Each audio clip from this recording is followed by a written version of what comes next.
So hari ini kita akan melihat tentang 3 lagi family utama dalam Gymnosperm. Kita ada Pinaceae, Aurocariaceae dan juga Gnittaceae.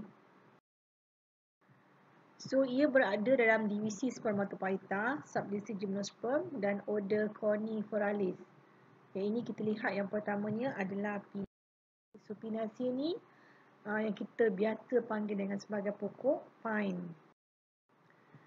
Terdapat lebih kurang 9 jenis yang terdapat di hemisfera utara dan jenis utama yang kita nak fokus adalah Pinus.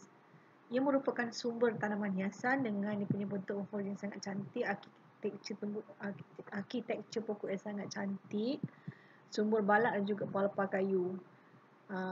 Sumber balak ni maksudnya banyak daripada kayu pine ni kita jadikan perabot.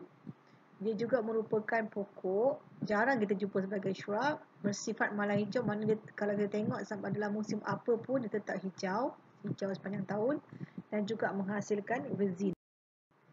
So daunnya biasanya ringkas, bak jarum, sangat lanceolate dia sangat panjang, bak sisik iklinia, tebal dan biasanya tersusun secara berselang dalam 2 baris.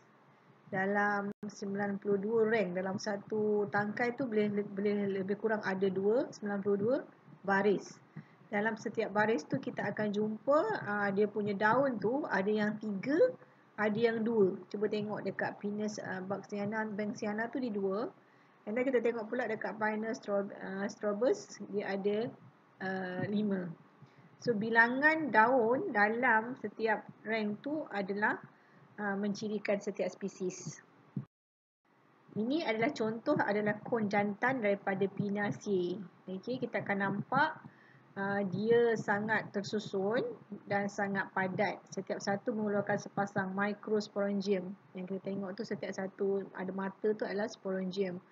Dan dia akan menghasilkan microsporanya yang bersaiz. Ini kita pada keratan memanjang. Ini pun dia pada kon betina dia dipanggil sebagai kon ataupun Strobilus betina ovulate. Okey. Ia bersusun secara berpilin. Okey, berpilin. Setiap sisip mengeluarkan 2 ovule. Dan bila dia dah matang ni, dia akan membentuk sisip yang keras tau dan berkayu. So dipanggil sebagai bak kulit. Ini kita cerita tu dalam tu ada ovule. So setiap sisip tu akan mengeluarkan 2 ovule. So jenis yang kita nak tengok adalah Pinus. Tadi sejaga umum Pinaceae, ini adalah jenis Pinus. So bersifat malah hijau, sama juga dengan dia punya family. Jarang sekali shrub, bersifat monoecious. Daunnya halus, panjang bak jarum, 2 hingga 5 daun dalam satu berkas. Okey. Setiap satu tu dipanggil satu berkas. Okey, ini adalah kon jantan dan kon betinanya ditunjukkan bahawa kon jantannya lebih kecil daripada kon betina. Okey, dan kita lihat dalam setiap microsporangium itu ada 2 microsporangium dalam setiap sisik itu. Nampak kan dua-dua pada keratan memanjang tak berapa kelihatan, tapi pada keratan rentas kita nampak dua microsporangium yang ini tu. Ni pandangan daripada higher magnification lah. So antara spesies yang penting dalam Pinus adalah Pinus mercusi yang dikenali juga dengan nama dama batu. Ia pokok yang amat besar, boleh mencapai sehingga 70 meter tinggi. Daunnya boleh juga panjang dan setiap daun dalam setiap berkas tu ada 2 daun. Pinus yang bersifat paling tropical, maksudnya ia biasa dijumpai di kawasan yang iklim seperti negara kita, iklim panas. Ni dia. Tu banyak kita jumpa dekat padang-padang golf ada ditanamkan, dan di sebelah kanan tu adalah yang terdapat di kawasan Cameron Highland. Ini dia punya kon dia. Ini kita tengok dia adalah sebelah kiri tu kon betina dan sebelah kanan tu adalah kon jantan, dan itulah daun dia.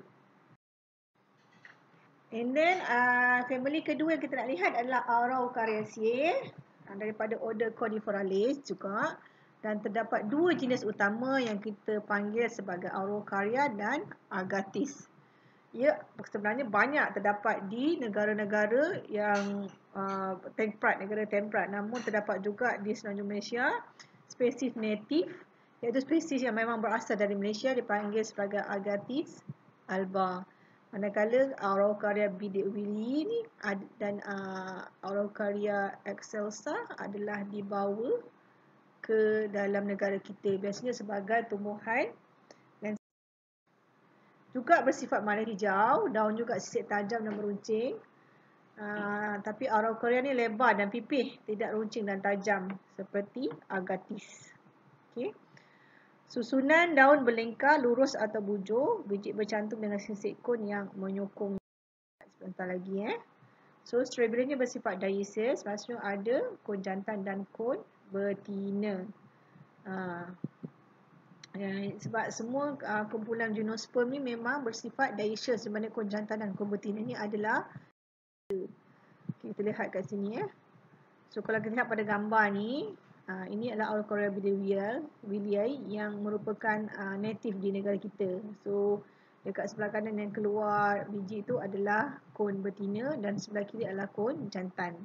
So bila kita tanam dia berbentuk macam itulah, tu bawah tu adalah yang telah disemai.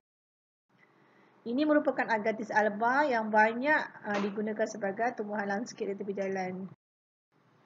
Dan seterusnya kita tengok kepada family yang kedua, iaitu Nithaceae, daripada order Nithalis.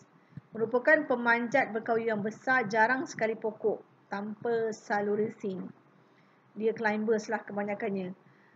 Kayu sekunder dengan sel salosemena. Climbers yang berkayu, bersifat monoecious. Ranting membengkak atau tebal pada not, maksudnya terdapat not buku pada bawah pangkal rantingnya. Daunnya ringkas, setentang, bentuk elips lebar, ada satu tulang daun dan puratan bulat. Ini contoh dia. Kalau kita lihat, apa yang kita nampak ni adalah Nithaceae. Jadi itu yang kita lihat tadi adalah kon jantan dan kon betina terletak pada aksil daun. Okay, dia terletak pada aksil daun. Kon jantan ataupun dipanggil sebagai Strobilus staminate ialah satu paksi yang slender dan articulate. Bunga jantan yang halus tersusun dalam beberapa bulatan hole. Kita lihat sebentar lagi. Okey, ini adalah bunga jantan. Dia bersama-sama dengan bunga betina berada pada satu aksil. So kalau you lihat pada gambar sebelah tu, yang ilustrasi tu, kita akan nampak yang lingkaran belah atas tu adalah female flower, manakala yang bawah adalah male flower. So setiap hole terdiri daripada bulatan gegelang bunga jantan dan gulung gegelang bunga betina secara berselang. Ini adalah gambaran bunga jantan. Manakala ini adalah gambaran bunga betina. So, kon bunga betina atau Strobilu ovulate juga terdiri daripada satu paksi memanjang dan artikulat di atas aksil buku. Okay? So, kita akan nampaklah daripada bunga betina tu nanti akan terbentuk ovule, and then ovule akan membentuk biji benih. Ini proses yang lebih menunjukkanlah bagaimana perbentukan biji benih daripada ovule, di mana bunga betina terdiri daripada satu ovule halus bentuk telur. Okey. Ini akan terbentuklah daripada ovule itu biji benih untuk nitem. Ini adalah genus yang paling utama dalam Nithaceae, iaitu nitem. Ia merupakan monotipik genus, maksudnya ada satu genus saja dalam family ini yang terdiri daripada 30 spesies. Sebarannya agak luas. Terdapat di Amerika Selatan, Afrika Barat dan especially di Asia. Di semenanjung Malaysia terdapat cuma ada 9 spesies dia pokok meninjau. Ini sebenarnya pokok kecil je, malah hijau hingga 12 meter tinggi sahaja dan jarang-jarang capai 20 meter dan banyak ditanam di semenanjung Malaysia untuk tujuan biji ni untuk dimakan ataupun dibuat kerupuk ataupun ini adalah rujukan yang you all boleh guna. So nanti soalan dan quiz saya akan bagi ataupun dalam kita punya tugasan.